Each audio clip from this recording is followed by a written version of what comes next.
Hello friends, welcome to my channel UP PCS with Chauhan. तो guys मेरा नाम है कीरत चौहान। तो गाइज बहुत लोग किरण बोलते हैं, जबकि ये नाम है मेरा कीरत। ठीक है गाइज, यहाँ हम करें घटना चक्र 2021 की सीरीज चल रही है, जिसमें भारतीय राज्य व्यवस्था एवं शासन की बात करी जा रही है। और इसमें हम करें चैप्टर नंबर 13 यानी कि मूल अधिकार। काफ़ी बड़ा हो गया चैप्टर गाइज, इसका पार्ट 3 आया है। एक्चुअली क्या है, इसमें 150 के आसपास क्वेश्चन है गाइज, इसलिए जो है वीडियो काफ़ी बड़ी हो गई है। ठीक है, एक में तो हमने सिर्फ नोट्स की बात करी, बाकी 150 क्वेश्चन करने, इसलिए वीडियो थोड़ी सी बड़ी हो गई है गाइज। चलिए यहाँ पे एक बार आप सिलेबस देख लीजिए, बाकी फिर हम इसके बाद चलते हैं आगे गाइज। क्वेश्चन आंसर, इसलिए मैं कैमरा ज़्यादा ऑन अभी नहीं कर रही हूँ। जब एक्सप्लेन करने की बात आती है तो बिल्कुल कैमरा ऑन करके एक्सप्लेन करने में ज़्यादा अच्छा लगता है, सही लगता है। तो गाइज यहाँ पे हम बात करें, अभी अभी हमारा चला है चैप्टर नंबर 13। तो यहाँ पे अगर आपको वीडियो पसंद आती है तो वीडियो को करिएगा लाइक, और चैनल को सब्सक्राइब नहीं किया है और वीडियो सच में पसंद आ रही है, मेरा पढ़ाना अच्छा लग रहा है, तो चैनल को आप सब्सक्राइब कर लीजिएगा। चलिए गाइस, हमने जो है कौन से क्वेश्चन तक कर लिया था, हमने इधर 46 क्वेश्चन नंबर 46 तक कर लिया था। 47 हम देखेंगे। इसमें लिखा है, निम्नलिखित अधिकारों में से कौन सा अधिकार आर्टिकल 19(1)(d) का अनुच्छेद 21 से मिलाकर पढ़ने पर प्राप्त होता है। तो गाइस इसमें देखिए क्या लिखा है, विदेश यात्रा का अधिकार। देखिए इसमें था जीवन का अधिकार, राइट। प्राण और दैहिक स्वतंत्रता थी, किसमें, आर्टिकल 21 में। और आर्टिकल 19(1)(d) में क्या था गाइस, देखिए 19(1)(a) में क्या था गाइस, उसमें था आपका freedom of speech and expression. Then हम बात कर रहे थे कि शांतिपूर्ण सम्मेलन की, देन यहाँ संगठन बनाने की, देन यहाँ पे था कि आप कहीं भी घूम सकते हैं। ठीक है, तो भारत में कहीं भी घूम सकते हैं। तो इसने कहा भारत में कहीं भी घूम सकते हैं, और यहाँ मतलब प्राण और दैहिक स्वतंत्र यानी जीवन के अधिकार, इन दोनों को अगर मिला दिया जाए तो गाइस क्या बनता है, विदेश यात्रा का अधिकार, शरण पाने का अधिकार, एकांतता का अधिकार, या सूचना प्राप्त करने का अधिकार। तो गाइस इसका आंसर है सी, यानी कि एकांतता का अधिकार। आई डोंट नो कैसे, चलिए आइए देखते हैं, इसकी व्याख्या पढ़ेंगे तब समझ में आएगा अच्छे से। ठीक है, तो लिखा इन चारों में से किसी भी अधिकार का उल्लेख अलग से या स्पष्टतः मूल अधिकारों में से नहीं हुआ है, किंतु उच्चतम न्यायालय ने अपने अपने सृजनात्मक निर्वचन द्वारा इन चारों अधिकारों को मूल अधिकार में अंतर्निहित माना है। ठीक है, जितने भी थे उसमें उसे क्या है, मूल अधिकारों में अंतर्निहित माना है। इसमें लिखा है आर्टिकल 1 क्या है, प्राण और दैहिक स्वतंत्रता। लिखा है protection of life and personal liberty के अधिकार के अंदर इन चार अधिकारों को भी जो है विभिन्न निर्णयों के द्वारा शामिल माना गया है। इसमें लिखा है गोविंद बनाम। चलिए गाइस एक बार पीछे चलते हैं और ये देखते हैं क्वेश्चन आया कहाँ का है। तो पीसीएस प्री में आया, पीसीएस मेंस में आया, आपका यूपी यूडीए एलडीए प्री सब में ही आ गया गाइस ये क्वेश्चन। तो इसमें लिखा है गोविंद बनाम मध्य प्रदेश राजवाद 1975 तथा मलक सिंह अन्य बनाम पंजाब और हरियाणावाद क्या 1980 आदि में सर्वोच्च न्यायालय द्वारा ये अभी निर्धारित किया गया है कि संविधान के आर्टिकल ये 19(1)(d) क्या था आपका, सर्वत्र अबाध संचरण का अधिकार। भारत के किसी भी क्षेत्र में आप बिना किसी प्रॉब्लम के घूम सकते हैं, राइट। और आर्टिकल 21 जीवन का अधिकार से मिलाकर पढ़ने पर क्या एकांतता या निजता का अधिकार यानी राइट टू प्राइवेसी प्राप्त होती है। ठीक है, लिखा है जस्टिस के एस पट्टा स्वामी बनाम भारत संघवाद क्या है, आधार मामले में भी क्या है 2017 में सर्वोच्च न्यायालय ने 9 सदस्यीय क्या है संविधान पीठ में निजता के अधिकार यानी राइट टू प्राइवेसी को संविधान के आर्टिकल 21 में अंतर्निहित और संविधान के भाग 3 द्वारा गारंटीकृत जो आपके स्वतंत्रताओं का भाग मानते हुए इसे स्पष्टता संवैधानिक संरक्षण प्रदान किया है। मतलब इसमें क्या होता है कि निजता के अधिकार को आर्टिकल 21 में मान लिया जाता है, और भाग 3 तो है ही, गारंटी देता है आपके फंडामेंटल राइट्स को बचाने की। ठीक है, फिर लिखा है उच्चतम न्यायालय ने विकल्पों में दिए गए उपयुक्त चार अधिकारों के अतिरिक्त अन्य अनेक जो अधिकार हैं जो आर्टिकल 21 के अंतर्गत आते हैं। तो गाइस आर्टिकल 21 यानी कि प्राण और दैहिक स्वतंत्रता के अंतर्गत क्या क्या आता है, इसमें हम बात करेंगे। जैसे कि जीवन के अधिकार में आपका जो स्वच्छ अच्छे पर्यावरण का अधिकार भी है। ये नहीं है कि जीवन का अधिकार है पर्यावरण आपका खराब है, कोई बात नहीं, लेकिन जीवन के अधिकार में अच्छा पर्यावरण होना चाहिए, शीघ्र विचार की अवधारणा होनी चाहिए, विधिक सहायता का अधिकार है, एकांत कारावास के विरुद्ध अधिकार है, मतलब आपको अकेले जो है कारावास की सजा नहीं हो सकती, आपके साथ कोई ना कोई होना चाहिए, नहीं तो मानसिक रूप से थोड़ा सा प्रॉब्लम हो सकती है। लेकिन पैर में डंडा और बेड़ी लगाने के विरुद्ध अधिकार है। जैसे कि पहले हम देखते थे कि पैरों में बेड़ियां बांध दी गई हैं। फिर लिखा है फांसी में विलंब के विरुद्ध अधिकार है। गाइस अभी एक केस चल रहा था निर्भया वाला, तो उसमें एक बार जो उनके वकील थे, जो आरोपी थे, ठीक है, जिनको दंड दिया गया, मृत्युदंड दिया गया, उनके जो वकील थे उन्होंने कहा कि भैया ये वाला जो अधिकार है ना, इसका भी उल्लंघन किया गया है, यानी फांसी में विलंब हो रहा है। हालांकि वही कुछ ना कुछ ऐसे कर रहे थे गाइस कि विलंब हो रहा था, लेकिन इन्होंने ये बात भी कही थी उस वक्त, क्योंकि क्या हो रहा था, एक के लिए प्रधानमंत्री के पास याचिका भेजी जा रही थी क्षमा याचिका के लिए, ठीक है, क्षमा मांगने के लिए, फिर दूसरे की भेजी जाती, फिर तीसरे की भेजी जाती, चौथे पांचवे जितने भी थे उन सब की भेजी जाती, जिसकी वजह से जो फांसी की सजा हो रही थी ना, वो लेट होती जा रही थी। तो उनके वकील ने ये वाला भी कहा था कि इनके फंडामेंटल राइट्स का क्या है, उल्लंघन है। फिर लिखा है कि अब की अभिरक्षा में हिंसा के विरुद्ध अधिकार है, पीने योग्य शुद्ध जल का अधिकार भी है, मतलब आपको साफ जल मिलना चाहिए, ये भी आपका अधिकार है। फिर अच्छी सड़कें होनी चाहिए, ये भी अधिकार है आपका। प्रतिष्ठा का अधिकार है, एक चिकित्सक द्वारा घायल को चिकित्सीय सहायता का अधिकार है। तो गाइस जैसे कि पहले हम देखते थे कि लाइक कौन सी मूवी थी वो, मुन्ना भाई एमबीबीएस, तो गाइस उसमें इनने कहा था कि अगर आपको चोट लगी हो तो पहले फॉर्म भरना जरूरी है क्या, या बहुत सारे डॉक्टर्स नहीं, जब तक कोई पुलिस केस होने वाला होता है तो भी नहीं टच करते हैं। तो गाइस यहाँ पे भी अधिकार है आपको। फिर कार्यस्थल पर महिलाओं के लैंगिक उत्पीड़न के विरुद्ध भी अधिकार, ये सारे अधिकार याद रखिएगा जो आर्टिकल 21 के अंतर्गत आते हैं। और बाकी तो विदेश भ्रमण का अधिकार है, और जो एक दो हमने पढ़े। लिखा है निजता के अधिकार को जीवन और व्यक्तिगत स्वतंत्रता के अधिकार के अंतर्भूत भाग के रूप में जो है संरक्षित किया जाता है। भारत के संविधान में निम्नलिखित में से किससे उपयुक्त कथन सही और क्या है, समुचित ढंग से अर्थित होता है।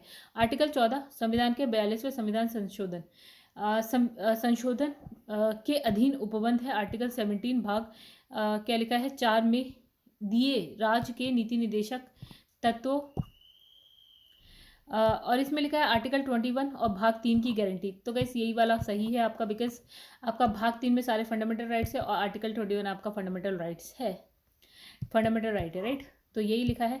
तो गारंटी दी जाती है कि अगर गाइस आपके जो मूल अधिकार यानी मौलिक अधिकार है उसको उल्लंघन किया जाता है, तो मतलब ये क्या है, उनको गारंटी दी जाती है उनकी सुरक्षा के लिए, आपके मौलिक अधिकारों की सुरक्षा के लिए एक गारंटी है, भाग 3।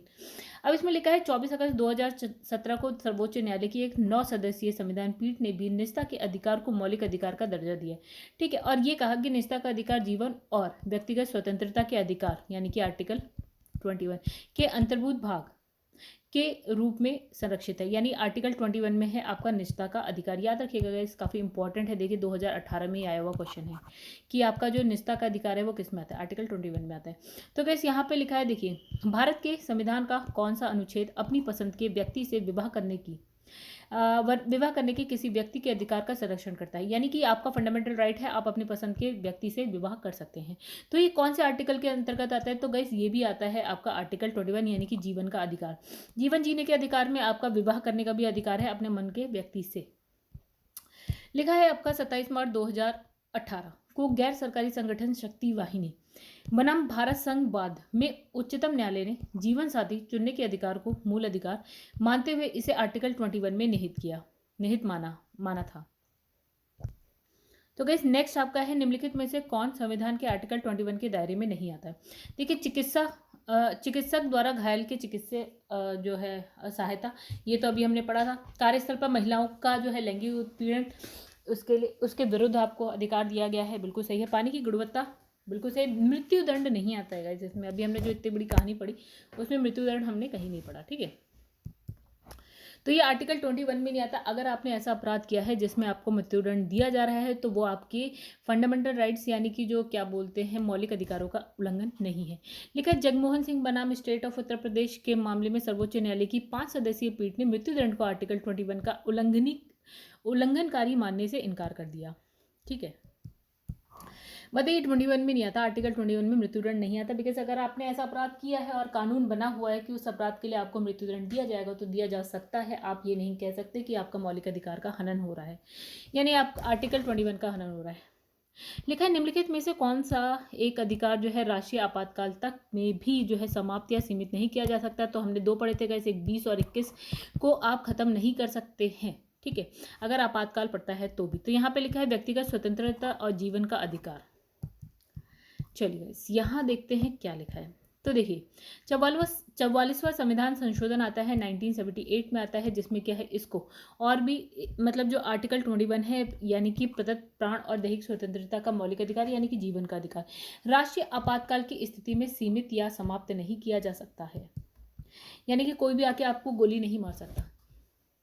ज्ञातव्य है कि यदि राष्ट्रीय आपातकाल युद्ध और बाह्य आक्रमण के आधार पर घोषित होता है तो सभी मौलिक अधिकार स्थगित किए जा सकते हैं, मतलब कि आपके सारे मौलिक अधिकारों का निलंबन हो सकता है, गायब हो सकते हैं, लेकिन आर्टिकल 20 एंड 21 को स्थगित नहीं किया जा सकता।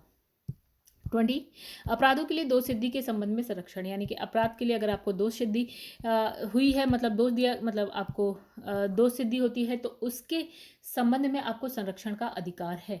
ठीक है, अब लिखा है दूसरी ओर यदि सशस्त्र विद्रोह के कारण आपातकाल की घोषणा होती है तो आर्टिकल 21 एंड 20 के साथ जो है आर्टिकल 19 यानी कि जो आपका है वाक स्वतंत्रता एंड जो आपका है freedom of speech and expression, तो ये भी जीवित रहेगा, मतलब 19 भी 19, 20 एंड 21 तीनों। अब इसमें लिखा है अगर आर्टिकल 358 है तो 19 के द्वारा जो भी मूल अधिकार है उसके निलंबन से संबंधित है, मतलब 2 आर्टिकल की यहाँ बात करा, एक 358 और एक बात कर रहा है 359। तो गाइस अगर ये वाला आर्टिकल आता है तो 19 आपका खत्म कर दिया जाएगा और ये वाला आता है तो सारे आपके मौलिक अधिकार को खत्म कर दिया जाएगा 19 और 20 को छोड़कर। क्या लिखा है गाइस, उच्चतम न्यायालय के किस मामले के निर्णय के कारण संविधान के आर्टिकल 21 के कार्य क्षेत्र का विस्तार कर शिक्षा के अधिकार को निम्न उसमें शामिल किया गया। मतलब हमने देखा कि पहले क्या शिक्षा का अधिकार मौलिक अधिकार नहीं था, लेकिन बाद में एक आर्टिकल जोड़ा गया 21 का। कौन सा जोड़ा गया? 21 का, और इसमें शिक्षा के अधिकार को ऐड कर दिया गया। तो वो कौन सा केस था जिसके बाद इसको ऐड किया जाता है? तो गाइस वो आपका है ये उन्नति कृष्ण बनाम आंध्र प्रदेश। और ये कब होता है वाद? ये होता है 1993 में 14 वर्ष तक की आयु के बच्चों के लिए निःशुल्क शिक्षा के अधिकार। ठीक है, तो गाइस तो इस देश के नागरिकों को शिक्षा का मौलिक अधिकार प्राप्त है और 14 साल तक के बच्चों के लिए है ये वाला 21 का। ठीक है, तो इसमें लिखा है कि यह अधिकार अनुच्छेद 21 से निकला है और हालांकि यह एक क्या है निरपेक्ष अधिकार नहीं है। ठीक है, इसकी विषय वस्तु और मानदंडों को आर्टिकल 45 एंड 41 के आलोक में निर्धारित करना पड़ेगा। चलिए आगे बढ़ते हैं। अब यहाँ लिखा है 6 वर्ष की आयु से जो है 14 वर्ष की आयु के बीच के सभी बच्चों को शिक्षा का अधिकार जो है मौलिक अधिकार है, आर्टिकल 21A। ठीक है, तो गाइस यहाँ पे क्या है फिर कहानी देखिए कितनी बड़ी है। तो यहाँ लिखा है 86वें संविधान संशोधन कब आता है? ये 2002 में आता है। ठीक है, तो यहाँ पे लिखा है प्राथमिक शिक्षा को जो है मौलिक अधिकार यानी कि मूल अधिकार बना दिया गया। तो भाग 3 आपका मूल अधिकारों से रिलेटेड है, उसमें 21 का को जोड़ दिया गया, जिसमें कहा गया कि 16 से लेकर 14 वर्ष की आयु तक के बच्चों को निःशुल्क और अनिवार्य शिक्षा की व्यवस्था की गई है। अब लिखा है आर्टिकल 45 के संशोधित निदेशक तत्व के अनुसार राज्य जो है 6 वर्ष तक की आयु पूर्ण करने तक सभी बच्चों को आरंभिक शिशुत्व देखरेख और शिक्षा उपलब्ध कराने का प्रयत्न करेगा। तो देखिएगा जो हमने ऊपर 21 का पढ़ा है उसमें आपका है 6 से 14। अब 6 से अगर आपको कम पहुंचना है तो आप यहाँ पहुंच जाइए आर्टिकल 45। ठीक है, तो इसमें 6 से कम बच्चों के लिए है, मतलब 6 से कम उम्र के बच्चों के लिए। तो इसी अनुक्रम में शिक्षा का अधिकार अधिनियम 2009 संसद द्वारा पारित किया गया, जो तत्संबंधी संविधान संशोधन के साथ 1 अप्रैल 2010 से प्रभावी हो। और शिक्षा का अधिकार मानवाधिकार भी है, मानव का अधिकार। सूचना का अधिकार भी मानवाधिकार की सार्वभौम घोषणा का भाग है। सर्वोच्च न्यायालय के निर्णयों के अनुसार सूचना का अधिकार भारतीय संविधान के आर्टिकल 19(1) का में उल्लिखित वाक और अभिव्यक्ति की स्वतंत्रता में निहित है। हालांकि यह संविधान में उल्लिखित नहीं है, यानी इसने का जो राइट टू इन्फॉर्मेशन है गाइज, वो जो आपका राइट टू इन्फॉर्मेशन है, ठीक है, तो वो आपका किस में देखा जाएगा? हालांकि इसमें लिखा हुआ नहीं है संविधान में, लेकिन इसको हम किस में मानेंगे? 19(1) का, यानी कि freedom of speech and freedom of expression, इसके अंदर ही मानेंगे राइट टू इन्फॉर्मेशन। भारतीय संविधान में संशोधन करके शिक्षा के अधिकार को कब जोड़ा गया था गाइस? कब जोड़ा गया था? ये हो गया आपका 1 अप्रैल 2010। ठीक है, आइए देखें। तो ये रहा वो टाइम पीरियड 1 अप्रैल 2010। और अधिनियम क्या? शिक्षा का अधिकार अधिनियम 2009।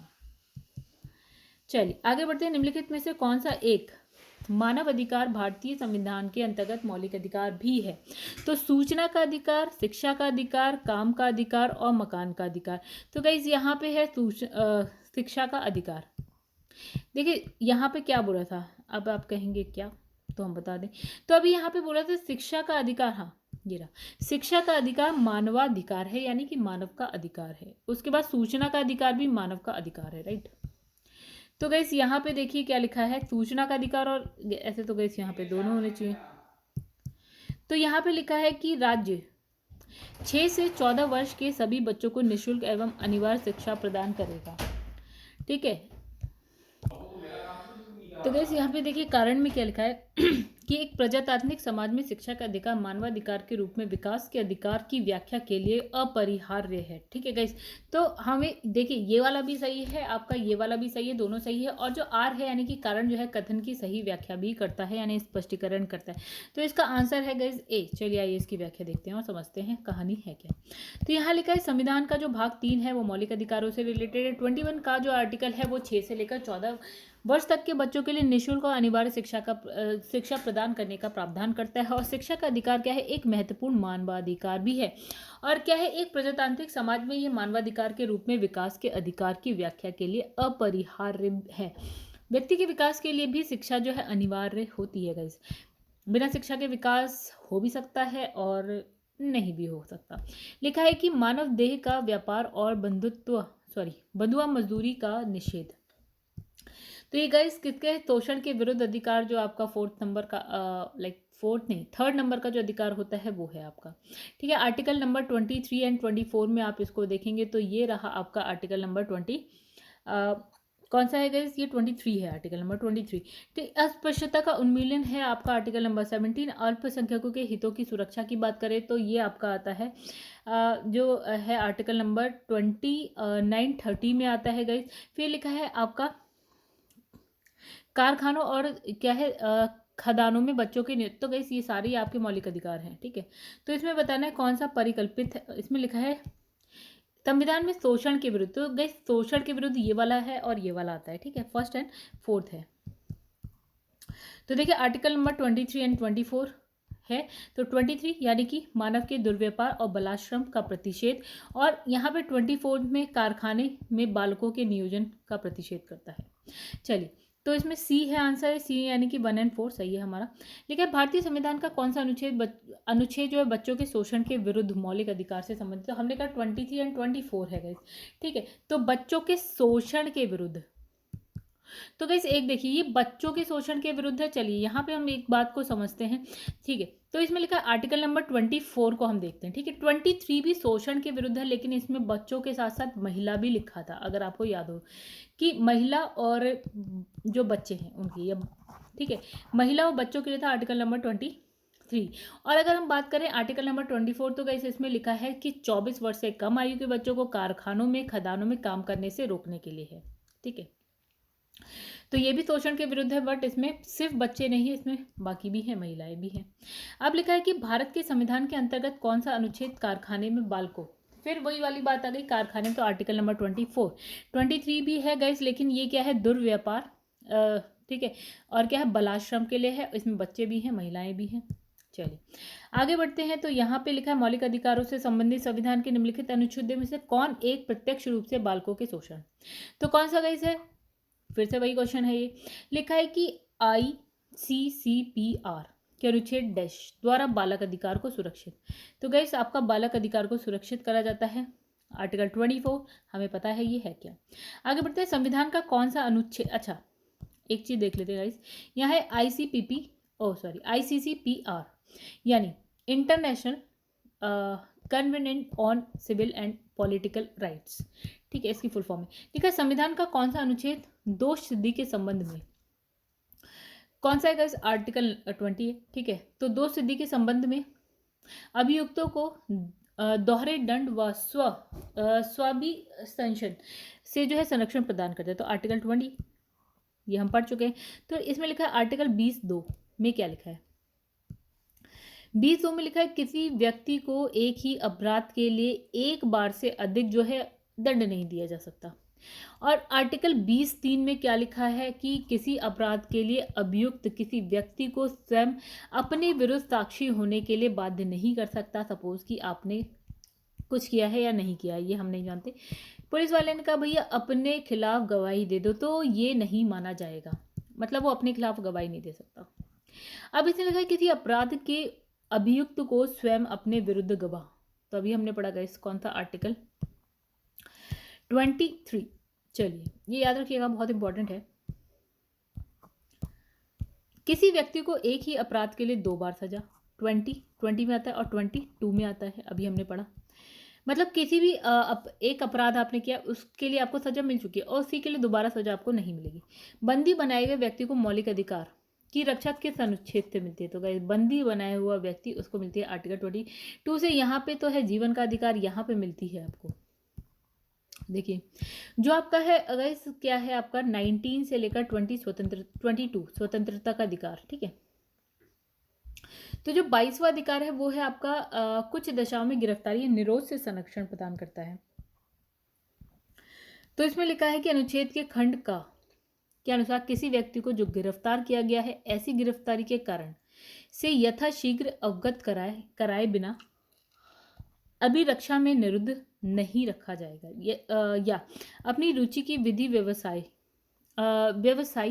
से परामर्श करने और क्या लिखा है प्रतिरक्षा करने के अधिकार से वंचित नहीं किया जाएगा। सपोज कि आपको गिरफ्तार कर लिया गया है, गिरफ्तार करने के बाद आपको मौका मिलता है गाइस आप अपने वकील से बात करिए।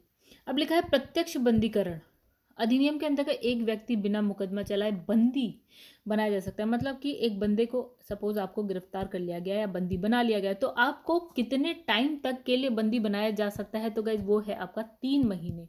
3 महीने से ज़्यादा नहीं हो सकता। बट आर्टिकल 22(4) क्या कहता है? यदि निरोध 3 माह से अधिक के लिए है तो वह मामला सलाहकार बोर्ड को जो है निर्देशित किया जाना चाहिए और ऐसे व्यक्ति को निरोध में तभी रखा जा सकेगा जब सलाहकार बोर्ड का यह मत होगा कि ऐसे निरोध के लिए पर्याप्त आधार है। मतलब ये करने के लिए पर्याप्त आधार है कि 3 महीने से ज़्यादा के लिए जो है बंदी बनाया जा सकता है, ठीक है।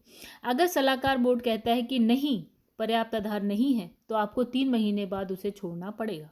चलिए लिखा है आपका प्रिवेंटिव डिटेंशन के अंतर्गत एक व्यक्ति को बिना प्रिवेंटिव डिटेंशन क्या होता है गाइस? वो होता है आपका प्रत्यक्ष बंदीकरण, राइट, इसी को बोलते हैं। तो वही क्वेश्चन है कि कितने महीने तक बंदी बनाया जा सकता है? तो गाइस हमने अभी पढ़ा 3 महीने तक। तो हाँ चलिए इसमें भी पढ़ लेते हैं क्या कहानी लिखी है। इसमें लिखा भारत में निवारक निरोध के अंतर्गत एक व्यक्ति को बिना मुकदमा चलाए अधिकतम 3 महीने तक बंदी बनाकर रखा जा सकता है। आर्टिकल 22(4) हालांकि आर्टिकल 22(7) के तहत संसद द्वारा बनाई गई किसी विधि के तहत निर्धारित अधिकतम अवधि के संदर्भ में यह बात लागू नहीं होती है। चलिए आगे बढ़ते हैं। लिखा है कि धार्मिक स्वतंत्रता के अधिकार के प्रावधान के अंतर्गत सम्मिलित है। देखिए धार्मिक स्वतंत्रता कहाँ से कहाँ तक है गाइस? 25, 26, 27 और 28 आर्टिकल जो है वो आपका धार्मिक स्वतंत्रता के लिए। तो धर्म प्रचार करने का अधिकार, सिखों को कृपाण धारण करने का अधिकार, राज्य को समाज सुधारक विधि निर्माण का अधिकार और धार्मिक निकायों को लोगों पर धर्म परिवर्तन करने का अधिकार। तो गाइस देखिए जो आपका कोई धर्म किसी को धर्म परिवर्तन करने का अधिकार नहीं देता है, ठीक है। चलिए इसमें देखते हैं। इसका आंसर है 1, 2 और 3, मतलब चौथा आप छोड़ दीजिए कि सपोज कि मैं हूँ हिंदू धर्म से और मैं क्या है आपको अगर आप किसी और धर्म के हैं तो मैं भैया आपको कहूँ कि भैया धर्म परिवर्तन करो और हिंदू धर्म में आ जाओ, तो ये अधिकार तो भैया नहीं दिया जाता है, ठीक है। कोई अपने मन से करना चाहे तो इस पर रोक भी नहीं है, कर सकते हैं, लेकिन कोई करवाए ये गलत है, ठीक है। अब इसमें लिखा है पहला सही है धर्म का प्रचार कर सकते हैं, सिख जो हैं वो कृपाण धारण कर सकते हैं, राज्य को समाज सुधारक विधि निर्माण का अधिकार, ये सारी चीज़ें, ठीक है। तो गाइस इसमें देखिए क्या लिखा है, धार्मिक स्वतंत्रता के मौलिक अधिकार के प्रावधानों के अंतर्गत धर्म प्रचार करने का अधिकार, राज्य को समाज सुधारक विधि निर्माण का अधिकार आर्टिकल 25 में आता है, और सिखों को कृपाण रखने का अधिकार वो भी आपका 25 में आता है। धार्मिक निकायों को लोगों को धर्म परिवर्तन कराने का अधिकार धार्मिक स्वतंत्रता के अधिकार में शामिल नहीं है। ठीक है, अब लिखा है संविधान के किस अनुच्छेद के अंतर्गत सिखों द्वारा कृपाण, तो कई कौन सा वाला भी हमने पढ़ता, आर्टिकल 25 में सिखों को कृपाण रखने का अधिकार है। भारतीय संविधान के आर्टिकल 25 में क्या लिखा है, धर्म की स्वतंत्रता। तो गाइस धर्म की स्वतंत्रता कहाँ से कहाँ तक है, आर्टिकल नंबर 25, 26, 27 एंड 28। चलिए आगे बढ़ते हैं। फिर गाइस नेक्स्ट क्वेश्चन क्या है, भारतीय संविधान के आर्टिकल 25 में हिंदू शब्द किससे सम्मिलित, अच्छा हिंदू सॉरी गाइस में जो है प्रयुक्त हिंदू शब्द किसे सम्मिलित नहीं करता है, बौद्ध, पारसी, जैन, सिख। तो गाइस किसको नहीं करता, पारसी जो है हिंदू में नहीं आते हैं। ठीक है, बाकी सब आते हैं। चलिए आगे बढ़ते हैं। तो इसमें है आर्टिकल 25 टू ख में है ये, हालांकि ये आर्टिकल नहीं पूछा जाएगा, बहुत टफ हो जाएगा क्वेश्चन। ठीक है, IAS का मुझे आइडिया नहीं है, लेकिन स्टेट पीसीएस में मुझे नहीं लगता ऐसा क्वेश्चन पूछा जाएगा। संविधान के आर्टिकल 25 के अनुसार धर्म स्वतंत्र का अधिकार, धर्म की स्वतंत्रता का अधिकार किसके अधीन नहीं है, स्वास्थ्य, मानववाद, सदाचार, सार्वजनिक व्यवस्था। तो गाइस मानववाद। ठीक है, आइए समझते हैं कैसे। लिखा है आर्टिकल 25(1) के अनुसार लोक व्यवस्था, सदाचार, स्वास्थ्य के उपबंधों के अधीन रहते हुए सभी व्यक्तियों को अंतःकरण की स्वतंत्रता का और धर्म के अबाध रूप से मानने, आचरण करने, प्रचार करने का जो है समान अधिकार। गाइस यहाँ पे देखिए प्रचार कर सकते हैं, आचरण कर सकते हैं, धर्म को अबाध रूप से मान सकते हैं। ठीक है, अंतःकरण की स्वतंत्रता है। ठीक है, तो इसने लिखा है कि अतः इसमें मानववाद सम्मिलित नहीं है। तो क्या क्या चीजें सम्मिलित हैं गाइस, लोक व्यवस्था, सदाचार और स्वास्थ्य के उपबंधों के अधीन रहते हुए। ठीक है, ये सारे काम आप कर सकते हैं। लिखा है संविधान के अनुच्छेद 26 में धार्मिक कार्यों के प्रबंधन की स्वतंत्रता पर क्या प्रतिबंध लगाया जाता है। देखिए आप आर्टिकल 26 में लिखा है धार्मिक कार्यों के प्रबंधन की स्वतंत्रता, राइट।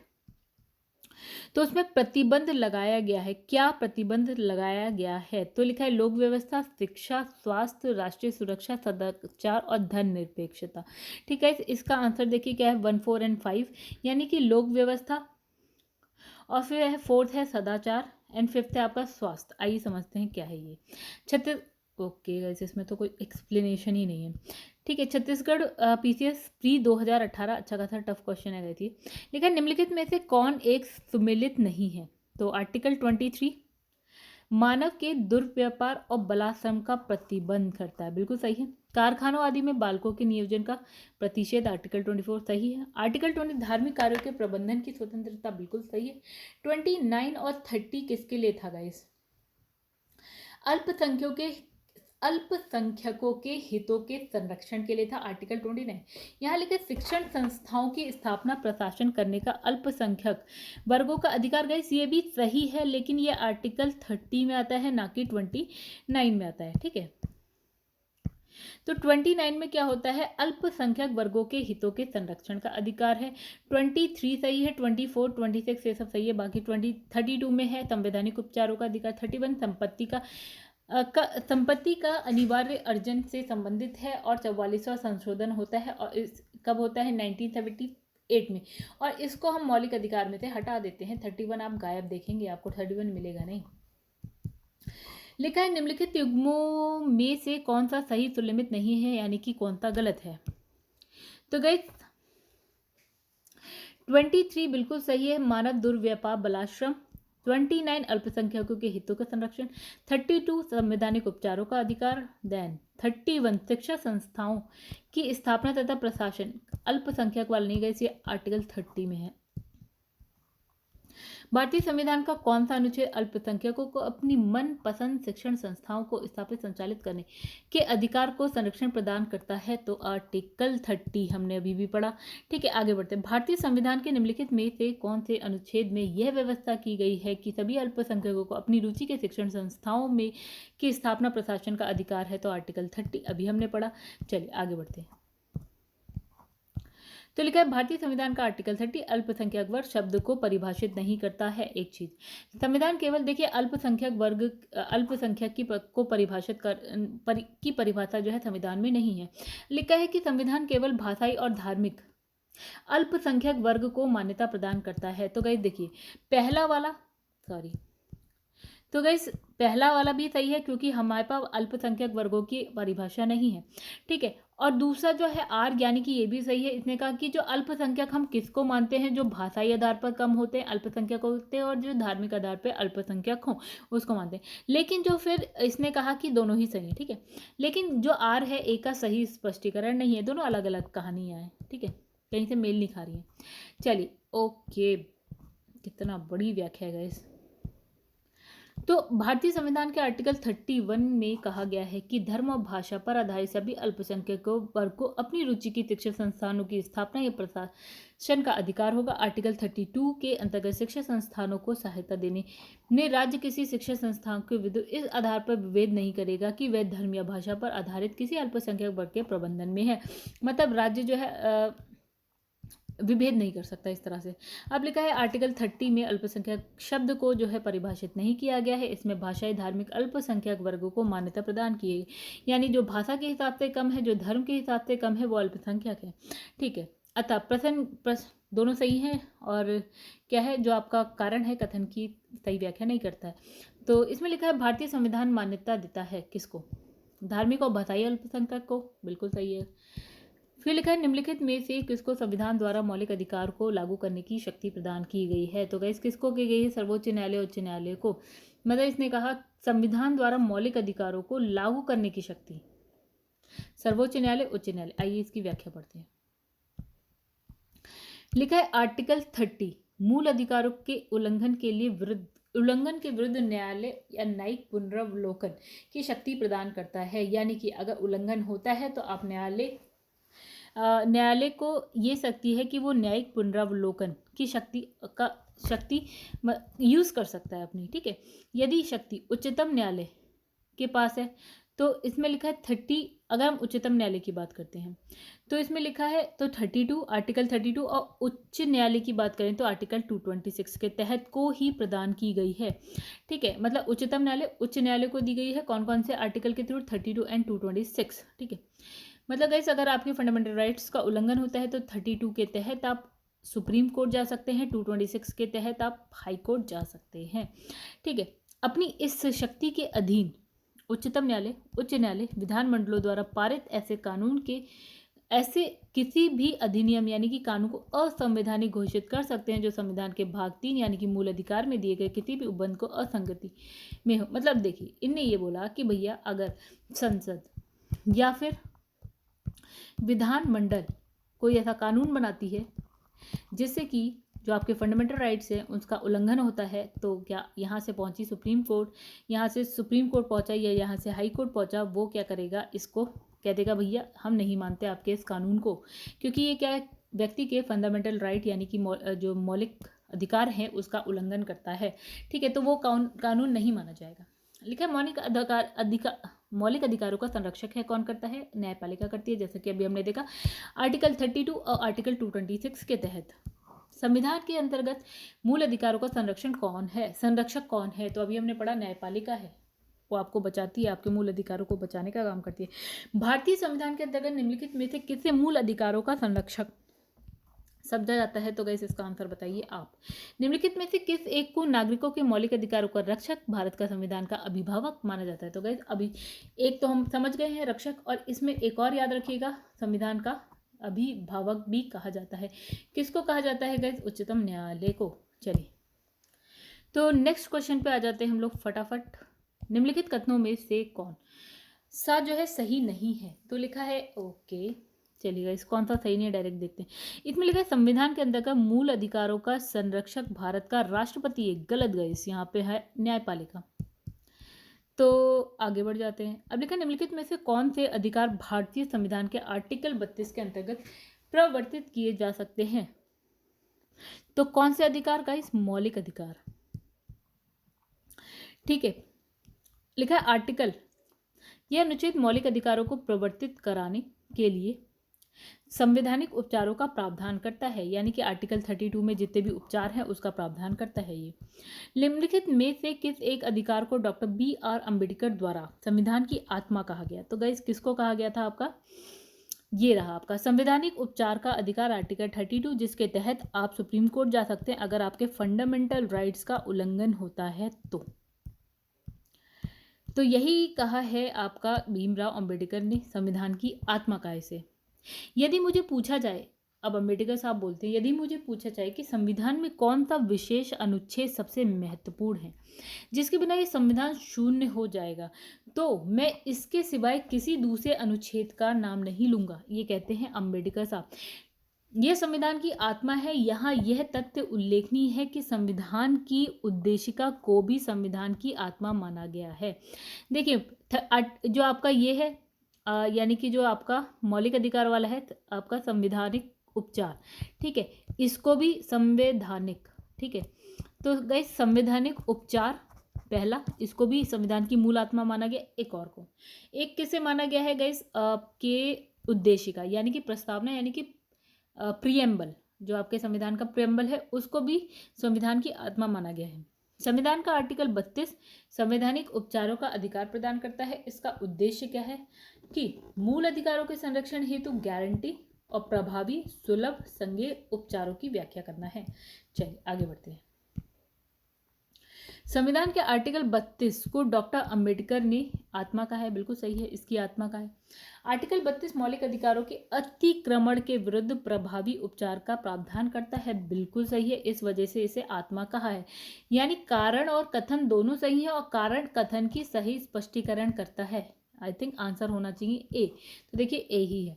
भारत के संविधान के किस अनुच्छेद के अंतर्गत भारत का उच्चतम न्यायालय नागरिकों को मूल अधिकारों के प्रवर्तन के लिए विभिन्न रिट जारी करने का अधिकार, यानी कि गाइस अगर आपके मूल अधिकारों का उल्लंघन होता है तो आप सुप्रीम कोर्ट जा सकते हैं आर्टिकल 32 के तहत, हाई कोर्ट जा सकते हैं आर्टिकल 226 के तहत, और ये क्या करते हैं आपका रिट जारी करते हैं गाइस, रिट, ठीक है, जो भी आपका मूल अधिकारों का उल्लंघन करता है उसके खिलाफ ये क्या करते हैं, रिट जारी करते हैं।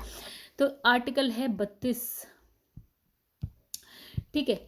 अब हम बात करते हैं ना गाइस, मूल अधिकार बोला है तो हम जानते हैं मूल अधिकार, अब आप कहेंगे आर्टिकल 226 भी हो सकता है, high court, because high court writ जारी करता है। लेकिन अगर हम मूल अधिकारों की बात करते हैं तो गाइस जो मूल अधिकार है वो कहाँ से आते हैं, 12 से लेकर आर्टिकल नंबर 35 तक, तो इसके बीच में आपका 226 नहीं आता, इसलिए आप इसको थोड़ा सा दूर रखिए, मत छूइए, ठीक है। तो आप इसके अंदर तो यही आ रहा है 32, तो 32 को मान लीजिए। तो लिखा है रिट कौन कौन सी होती है इस, ये भी देख लेते हैं हम। लिखा है कि जो आपका अनुच्छेद के यानी कि 32(2) के तहत भारत के उच्चतम न्यायालय को मौलिक अधिकारों के प्रवर्तन के लिए विभिन्न रिट कौन कौन सी है, बंदी प्रत्यक्षीकरण, परमादेश, प्रतिषेध, अधिकार प्रत्यय एंड उत्प्रेषण, तो ये निकालने की शक्ति। आर्टिकल 226 के तहत उच्चतम न्यायालय को अपने राज्य क्षेत्र के संदर्भ में भाग 3 द्वारा प्रदत्त मौलिक अधिकारों के प्रवर्तन के लिए और किसी अन्य प्रयोजन के लिए, मतलब अब यहाँ पे देखिए एक बात समझते हैं इसमें कि एक हमने बात करी सुप्रीम कोर्ट, एक हम बात कर रहे हैं हाई कोर्ट की, ठीक है। तो guys supreme court high court दोनों ही रिट जारी कर सकते हैं। ये जो रिट जारी करेगा वो सिर्फ और सिर्फ फंडामेंटल राइट्स के उल्लंघन पर करेगा, और जो हाई कोर्ट करता है गाइस वो फंडामेंटल राइट्स के उल्लंघन पे भी करता है और प्लस अन्य प्रयोजनों के लिए भी ये क्या करता है, विभिन्न रिट जारी करता है, ठीक है। यानी कि हाई कोर्ट के पास रिट जारी करने की जो शक्ति है वो सुप्रीम कोर्ट से ज़्यादा है। और रिट कौन कौन सी है, वो रही ये 5, और इनके बारे में नोट्स में हम पढ़ चुके हैं डिटेल में गाइस, राइट। तो आगे आएंगे क्वेश्चन तब हम और देख लेंगे, अभी फिलहाल नहीं आया है। लिखा है निम्नलिखित में से, तो गाइस यहाँ पे क्या करते हैं, यहाँ पे क्या करते हैं, इस वीडियो को यहीं पे करते हैं एंड गाइस नेक्स्ट वीडियो में हम बाकी के क्वेश्चन करेंगे। और जो नेक्स्ट वीडियो होगी, बिकॉज देखिए अभी इससे आगे भी क्वेश्चन हो सकते हैं, देखिए 40 मिनट की वीडियो बन चुकी है ऑलरेडी, अगर हम आगे की भी वीडियो करें तो गाइस अप्रॉक्स 50 क्वेश्चंस अभी भी बचे हुए हैं, तो उसमें अगर हम मान लें तो 45 to 50 मिनट की वीडियो और बन जाएगी। तो गाइस वीडियो 90 मिनट की हो जाएगी, इट मीन्स कि 1.5 घंटे से ज़्यादा की हो जाएगी।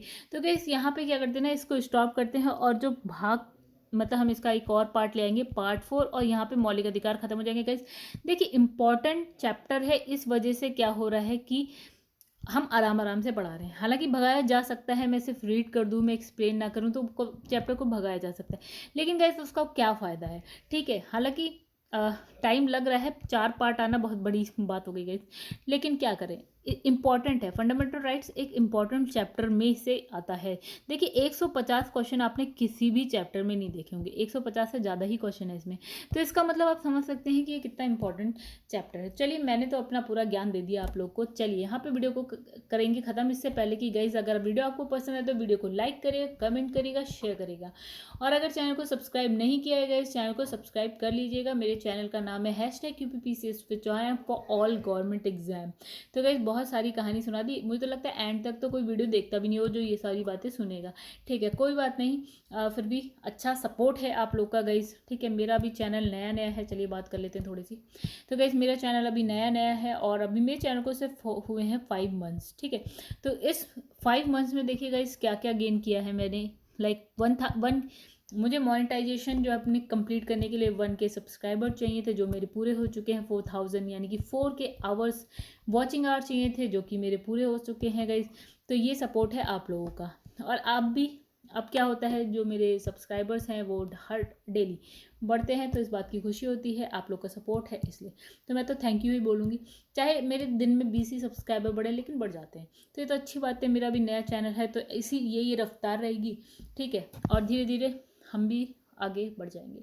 चलिए गाइस यहाँ पे वीडियो को करते हैं ख़त्म, ज्ञान दे दिया मैंने सारा। चलिए तो मिलेंगे नेक्स्ट वीडियो में आगे के पार्ट के संग, और नेक्स्ट वीडियो जो होगी वो फंडामेंटल राइट्स की आखिरी वीडियो होगी। उसके बाद चैप्टर्स छोटे छोटे, यही एक चैप्टर काफ़ी बड़ा था। चलिए गाइस तब तक ले बाय।